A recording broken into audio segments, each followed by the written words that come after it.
اور دیگر خبریں آپ کچھ بلٹن میں شامل کریں گے اور آپ کو بتائیں گے کہ طالبان رجیم کی زیر سایہ پنپتی دہشت گردی یورپ کے لیے سنگین خطرہ ہے۔ یورپی یونین کی خفیہ رپورٹ میں ہوش ربا انکشافات سامنے آئے ہیں۔ افغان طالبان رجیم کی سرپرستی میں پروان چڑھتی شدت پسندی اور دہشت گردی اب صرف اس خطے تک محدود نہیں رہی، سیکیورٹی خطرات یورپ تک پہنچ گئے ہیں۔ طالبان رجیم کے زیر تسلط افغانستان یورپ کی سیکیورٹی کے لیے سنگین چیلنج بن گیا ہے۔ یورپی یونین کی لیگڈ تھریٹ اسیسمنٹ رپورٹ میں ہوش ربا انکشافات سامنے آئے ہیں۔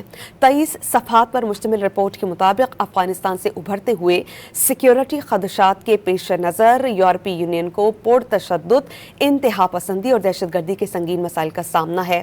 رپورٹ میں یہ بھی بتایا گیا ہے کہ افغانستان میں سرگرم دہشت گرد گروہ ٹیلی گرام اور ٹک ٹاک جیسے سوشل میڈیا پلیٹ فارمز کو 12 سال تک کے کم عمر بچوں کی بھرتی اور برین واشنگ کے لیے استعمال کر رہے ہیں۔